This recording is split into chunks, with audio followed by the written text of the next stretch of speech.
Salam bagi kita semua yang dikasihi Tuhan Yesus Kristus.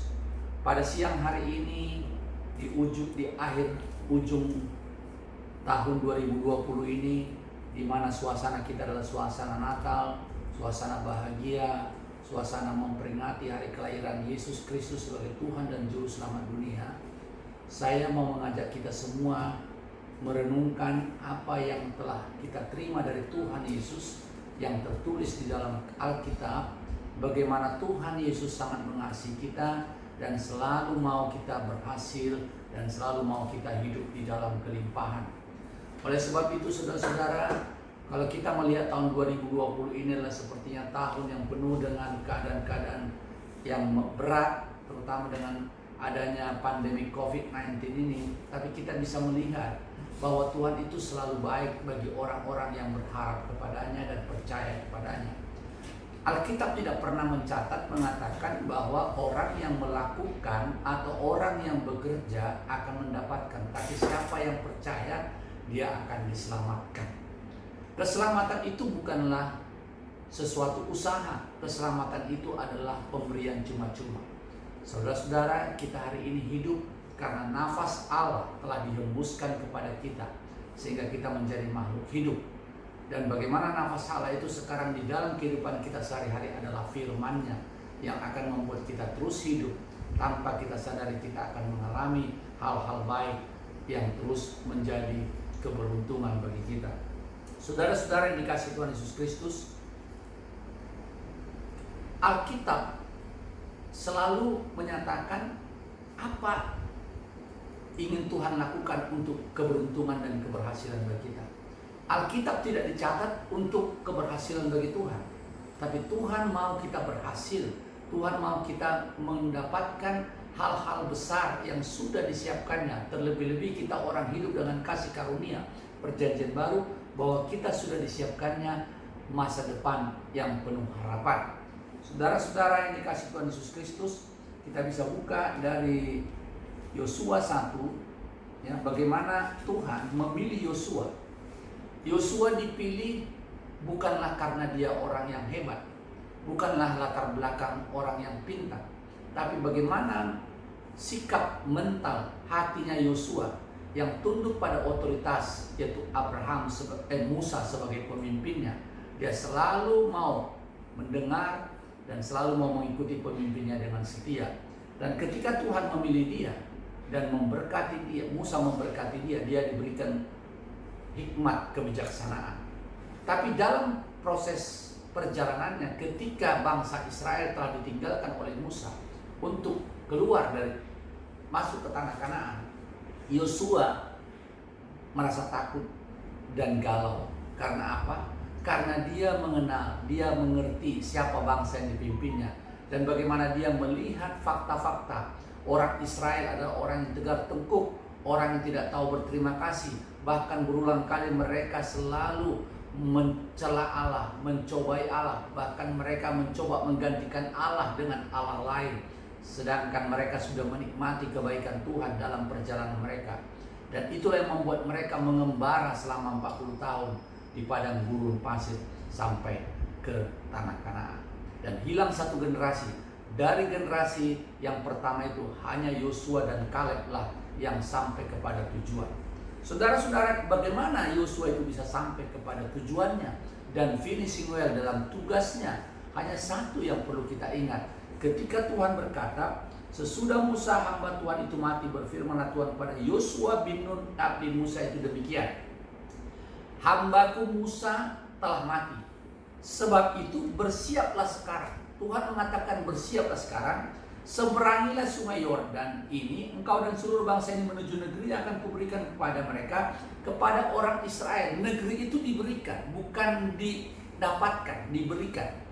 Secara cuma-cuma Tuhan memberikan negeri itu kepada bangsa yang dikasihinya.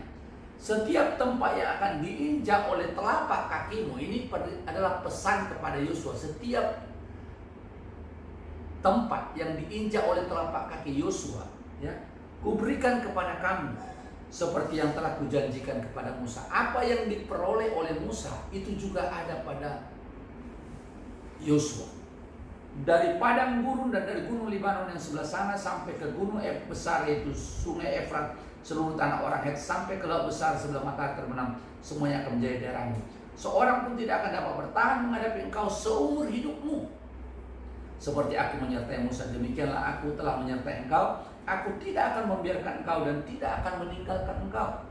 Kuatkan dan teguhkanlah hatimu, sebab engkaulah yang akan memimpin bangsa ini memiliki negeri yang kujanjikan dengan bersumpah kepada nenek moyang mereka untuk diberikan kepada mereka. Tuhan berulang kali mengatakan, kuatkanlah hatimu, ya, dan teguhkanlah hatimu, karena ini yang menjadi tantangan bagi si Yosua. Yosua mengerti betul bagaimana memimpin bangsa yang 3 juta orang ini, yang tegar tengkuk, yang punya pikiran yang aneh-aneh, yang punya selalu mencela, yang selalu tidak tahu bersyukur. Tapi Tuhan mengatakan, kuatkan dan teguh, hanya kuatkan dan teguhkan hatimu dengan sungguh-sungguh. Bertindaklah hati sesuai dengan seluruh hukum yang telah diperintahkan padamu oleh hamba Musa. Janganlah menyimpang ke kanan atau kiri, supaya engkau beruntung kemanapun engkau pergi. Janganlah engkau lupa memperkatakan. Inilah pesannya Tuhan untuk dia memimpin. Inilah pesannya Tuhan untuk kita melewati tahun 2020 dengan baik. Kan Tuhan selalu baik. Apa pesan Tuhan? Janganlah engkau lupa memperkatakan kitab Taurat ini, tetapi renungkanlah itu siang dan malam. Pikirkanlah itu siang dan malam, ya, supaya engkau bertindak hati-hati sesuai dengan segala yang tertulis. Bagaimana caranya dia memimpin? Tuhan mengatakan, renungkan dengan memperkatakan dan merenungkan. Itulah membuat dia bertindak hati-hati sesuai yang tertulis. Jadi kalau kita saudara-saudara di dalam Alkitab, kita tidak boleh hanya sekilas membaca, tapi kita perlu mengulang-ulang, repetisi, atau dibilang bahasa Ibrani-nya shema-shema, sehingga kita mengalami pengertian-pengertian yang rahasia yang Tuhan sedang singkapkan kepada kita, dan kita akan mengalami hal-hal baik, terlebih-lebih untuk kesehatan kita, ya. Sebab dengan demikian perjalananmu akan berhasil dan engkau akan beruntung. Ada perkataan engkau akan berhasil dan engkau akan beruntung. Siapa yang berhasil? Yosua. Sebagai apa? Sebagai pemimpin. Dia berhasil membawa orang Israel sampai ke tanah Kanaan, dan dia beruntung dalam semua keadaan kondisi-kondisi itu. Ketika dia pun salah atau gagal, dia tetap beruntung. Itulah artinya beruntung. Dia tidak pernah kehilangan, dia tidak pernah sakit penyakit, bahkan dia mempunyai anak cucunya begitu banyak. Dan apa yang dikatakan tentang Tuhan, aku dan seisi rumahku akan beribadah kepada Tuhan. Itulah keputusan yang dilakukan Yosua untuk hidupnya terus tenang dan hidupnya berbahagia. Ibadah adalah bukan tentang kita, tapi persekutuan Allah, yaitu Tuhan kita Yesus Kristus dengan kita. Sukailah ibadah dan renungkanlah firman itu. Apa yang tertulis ini adalah keberuntungan bagi kita. Saya akan membuka Amsal 4 ayat 20 sampai 23. Saudara-saudara, bagaimana kita bisa menikmati apa yang Tuhan sediakan, dan caranya Tuhan sangat praktis. Tuhan tidak pernah bertele-tele, Tuhan tidak pernah menuntut yang berlebihan. Tuhan hanya mau kita melihat, mendengar, dan menyimpan dalam hati kita. Dikatakan di Amsal 4 ayat 20 sampai 23, saudara-saudara, hai anakku, perhatikanlah perkataanku. Jadi kita memperhatikan perkataan daripada Tuhan. Arahkanlah telingamu pada ucapanku, ucapannya Tuhan, nafasnya Tuhan. Ya, arahkan telinga, artinya dengarkan. Janganlah semuanya itu menjauh dari matamu, artinya membaca, matamu membaca, mengulang-ulang dengan bacaan, meneliti.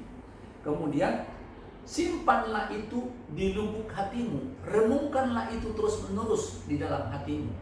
Kemudian karena itulah yang menjadi kehidupan. Apa yang menjadi kehidupan? Firman yang Anda dengar dan Anda lihat dan Anda simpan, ya. Kehidupan menjadi bagi mereka yang mendapatkan. Siapa yang mendapatkan? Yang mendengar, membaca, dan merenungkan. Kemudian dikatakan dan kesembuhan bagi seluruh tubuh mereka. Ini akan terjadi secara otomatis ketika Anda sedang tidak sehat atau mungkin Anda tidak fit. Ketika Anda makan firman, yaitu kehidupan, maka kesembuhan akan Anda alami. Dan ketika Anda melihat semua segala sesuatunya seperti menakutkan, firmanlah yang mampu menjadi kekuatan, pelisai, dan pelindung bagimu. Karena itulah, jagalah hatimu dengan segala kewaspadaan, karena dari situlah terpancar kehidupan. Hanya ini mengatakan jagalah. Bagaimana kita menjaga hati kita? Dengan terus-menerus merenungkan. Karena dari situlah terpancar kehidupan. Kehidupan Anda, saya akan terus terpancar dari terus-menerus merenungkan firman itu. Dan itu akan menjadi kesehatan bagi kita. Saudara-saudara, Tuhan berbicara kepada kita. Kalau kita mulai merenungkan, contoh ya, situasi sekarang COVID-19 ini, saudara-saudara bisa membuat bagaimana melihat apa yang tertulis di Alkitab tentang perlindungan Tuhan. Kita baca dari Mazmur 91 ya, mulai ayat 3 ya. Sungguh dialah yang akan melepaskan engkau dari jerat penangkap burung, dari penyakit sampar yang busuk. Saudara-saudara, di dunia ini banyak jerat. Bahkan dikatakan dia melepaskan. Anda bisa terjerat, tapi dia melepaskan Anda dari jerat itu dan dari penyakit sampar yang busuk. Saudara-saudara, COVID ini atau sejenis-sejenisnya itu adalah penyakit sampar, penyakit menular yang berbahaya. Tapi Tuhan mengatakan melepaskan Anda dan saya dari jerat penangkap burung, dari penyakit sampar yang busuk. Dengan kepaknya Ia akan melindungi engkau. Tuhan mau kita ada di kepaknya ya. Di kepaknya kita aman, hangat dan tenang. Di bawah sayapnya engkau akan berlindung. Bagaimana kita berlindung? Dengan kita duduk mendengar firman terus-menerus ya. Kesetiaannya kita bisa melihat ketika kita duduk dengan tenang mendengarkan firman, merenungkan kita bisa melihat kesetiaannya. Seperti kesetiaannya ialah perisai dan pagar tembok. Perisai dan pagar tembok. Perisai itu mengelilingi kita seperti pagar tembok. Dari manapun seranganmu, ada perisai yang melindungimu. Engkau tak usah takut terhadap kedahsyatan malam. Banyak kejadian-kejadian, banyak teroris, banyak radikal atau apapun namanya, kedahsyatan malam, mungkin begal. Tuhan berjanji, engkau tak usah takut. Jadi Anda tidak perlu takut dengan kedahsyatan malam, terhadap panah yang terbang di waktu siang, terhadap kejahatan-kejahatan yang bisa terjadi di dunia ini. Tapi engkau tidak usah takut terhadap penyakit sampar yang berjalan di dalam gelap. Ada katanya sekarang mutasi daripada COVID ini yang berbahaya dan lebih berbahaya. Tapi apa dikatakan Tuhan? Engkau tak usah takut terhadap penyakit sampar yang berjalan dalam gelap. Kita nggak bisa melihat namanya virus itu atau penyakit sampar itu ya. Terhadap penyakit menular yang mengamuk di waktu petang. Walau 1000 orang berubah di sisimu dan 10.000 di sebelah kananmu, tetapi itu tidak akan menimpamu. Saudara-saudara, itu tidak akan menimpa kita. Kita hanya menontonnya dengan mata kepala kita sendiri ya. Karena apa? Engkau hanya, sebab Tuhan ialah, kenapa itu bisa terjadi? Sebab Tuhan ialah tempat perlindunganmu, yang maha tinggi telah kau buat tempat perteduhanmu, malapetaka tidak akan menimpamu, dan tulah tidak akan mendekat kepada kemahmu. Saudara-saudara, kalau kita terus makin mengulang-ulang, makin merenungkan, makin meneliti, sama seperti misalnya Anda dalam situasi apapun, ada dikatakan Tuhan adalah gembalaku. Coba kita ulang, Tuhan menjadi gembala kita. Tuhan itu adalah pencipta langit dan bumi. Tuhan itu adalah Tuhan yang ajaib. Tuhan yang mampu melakukan apa saja. Dan Tuhan itu adalah gembala kita. Dan Daud menuliskan itu dengan pewahyuan tentang Tuhan itu dipersonalkan, gembalaku. Benar dia gembala dunia ini, tapi kita mesti mengatakan Tuhan adalah gembalaku. Takkan kekurangan aku. Dialah Tuhan yang membelah laut Tiberau, yang mengeringkan sungai Jordan, yang memberikan manna, yang membuat burung puyuh, dan banyak kejadian-kejadian yang ajaib di bumi ini, bahkan dulu, sekarang, dan sampai selama-lamanya. Itulah Tuhan yang kita sembah, Tuhan yang hidup, yaitu Tuhan Yesus. Bahkan apa dikatakan? Tuhan adalah gembalaku, takkan kekurangan aku. Ia membaringkan aku di padang yang berumput hijau. Ia membimbing aku ke air yang tenang. Ia menuntun aku ke jalan yang benar. Tuhan menuntun kita ke jalan yang benar oleh karena namanya. Nama siapa? Nama Yesus. Jadi Tuhan akan menuntun kita ke jalan yang benar oleh karena ada nama di atas segala nama. Nama yang kita percaya, Tuhan dan Juru Selamat dunia, Yesus Kristus yang baik dan setia itu. Saudara-saudara, tidak ada pengharapan dari dunia ini.